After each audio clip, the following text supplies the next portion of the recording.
Hello, my little friends out there, my little peeps. pickle friends, pickle peeps. Randall and Diane Breaux. That's right. And we are here today to chat with you kind of a new development, something that the Arizona Department of Real Estate has brought up. And honestly, I never thought about it, but it makes good sense. And it's what we call love letters. So a lot of buyers are looking to do love letters now. As you may know, we're in bidding wars. Yeah. We've got a lot of bidding wars. It's been really hard to find properties across the country. We are having historic lows in inventory, which makes it hard as a buyer. Right, you know? not just us, all over the United country, States, you know, all over. Everybody's running across the same thing. So They everyone's wanna trying get to, everyone's trying to differentiate themselves. Correct. So obviously, if you just give a lot of cash, then you are likely to win. Cash is king. But nobody wants to flush money down the toilet, Right. so they try to differentiate themselves in other ways. That's right. And so they'll say, you know what?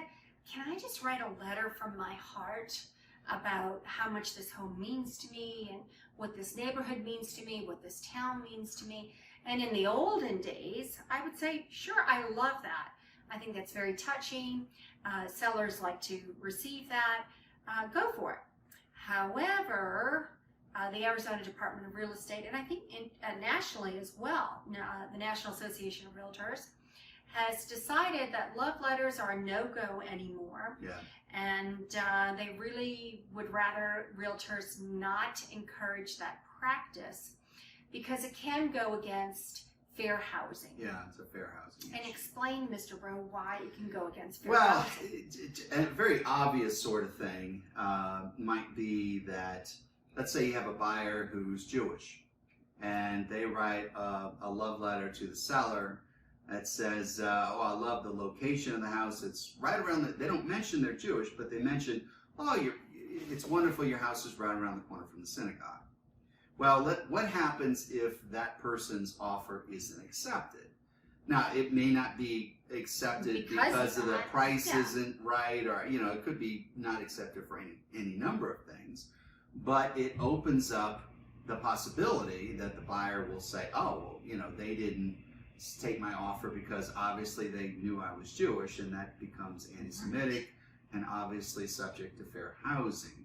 Right. So it's primarily a liability thing. A potential liability. Yeah. And I think for some people too, like if they say, hey, I have a family, I'm so excited to move here, and maybe this neighborhood doesn't want kids. And the owner, they may say, well, you didn't choose me because you don't want kids in this neighborhood. Which, by the way, is Happens. protected. Children Yes. and families are protected. Correct. If you are a seller and somebody comes with children, you can't deny them the right to buy the home because they're a family. Absolutely. That's part of fair housing. There are a number of things under fair housing. Yes, I mean, the Jewish thing, excuse me, the Jewish thing was maybe a lot more common is my kids love the house, right? And that kind of thing. And so anything with religion, family, handicapped, race. Yeah. If you even make the slightest connection,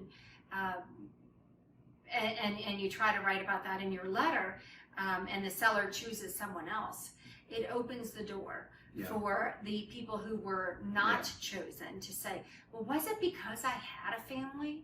Yeah. Was it because I practice a certain religion that you don't like? Was it because, and it opens up the door to a lot of possible lawsuits. Yeah. And so, and by the way, we don't really see that in Prescott. No, it really doesn't happen. People are very accepting here. People are super accepting and super. It's a liability thing. The brokers don't want to spend their days reading all these love letters. And to be honest, the sellers have gotten very jaded. And a lot of sellers are like, you know what? I've actually had this. Some of the listings we've had, the sellers are like, I don't want to be swayed. Yeah. I don't want to hear any of the stories. Please don't give me any of these letters. Yeah. I need to just make this decision. almost like a business decision. Yeah. They don't want to attach emotion to it. Yeah. So we thought we'd talk about this with you so you would understand what's kind of going on with the National Association of Realtors and where they're coming from on this ruling. Yeah. And also to let you know some of the sellers' perspective. They're like, look, business is business. I don't want to be swayed. I don't want to hear any sob stories about a widow or anything like that. Yeah.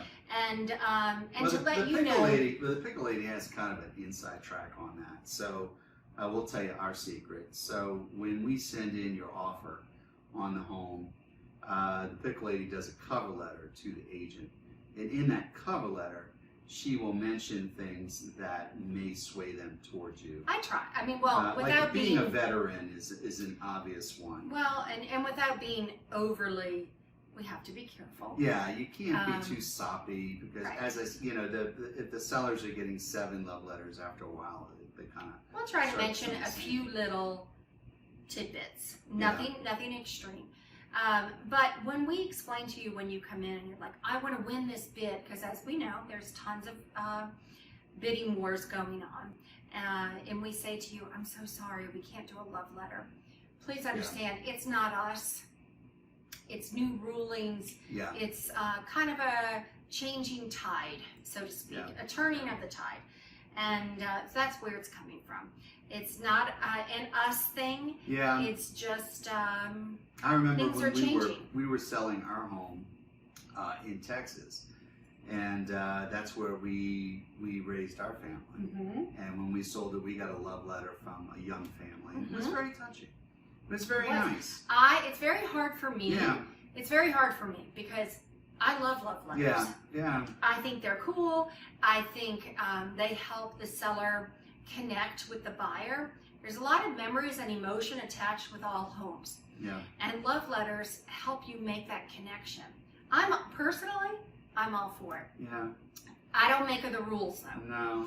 And, another one of those wonderful things about the past that people will reminisce about because it looks so like don't shoot the messenger. They're going by the wayside. If it were up to me, yeah. I'd have you be, writing a beautiful love letter, a long missive, whatever it would Set take. it to music. I think it's gorgeous, and I think it's a wonderful way to connect. However, we are precluded now from doing that. Yeah. So we just wanted to share that with you. And I love love letters. I have all of my love letters that this one wrote to me. I have all the love letters my parents had. We were all trying to buy a house from her at some point. No, my parent. I'm a big fan of the written note. Yeah. It's always lovely to have, and you keep it forever. Unfortunately, a real estate transaction. Not a thing letter. anymore. So just wanted to share that with you and give you a little bit more understanding of where that's coming from. So that is our little tidbit of the day. Yep. We hope that you learned something a little bit from that. If you're looking for more information about real estate and all the trends, market forces, and restaurants and places to eat and things about Prescott, and I can't even think all the stuff that we have. It's a lot. Your search begins at Pickle411.com. Yes. Our source of information to buyers, sellers, and everyone in between. And if you want, after the deal is done, you can write us a love letter. Yeah, you could do that. We always appreciate those. Yeah, we have a lot of very nice letters. Yeah, I love those letters. Yeah. I love them all. All right, guys, so I hope you understand, and we hope to hear from you soon. Have a great rest of your day. Bye.